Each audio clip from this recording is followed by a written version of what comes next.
The title of our presentation is The Drug Court Team and Discretionary Sanctioning Decisions, an adaptation of the Focal Concerns Perspective. Purpose of our research is to examine the role legal and extra-legal predictors have on sanctioning decisions within drug courts. Our research is guided by the Focal Concerns Perspective, and we seek to add to the existing drug court literature. At this point, we are unaware of any research examining the influential predictors on sanction type resulting from program noncompliance in drug court programs. And our primary research question is, what program performance measures and participant characteristics influence the sanction levied as a result of a positive alcohol or other drug use screen?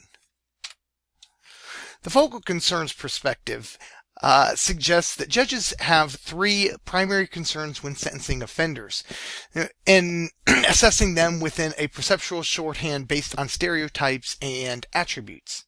This shorthand is necessary for judges due to the lack of offender information a judge possesses at the time of sentencing. So the three focal concerns are blameworthiness, protection of the community, and practical constraints and consequences. For blameworthiness, it is an assessment of the offender's culpability and harm caused.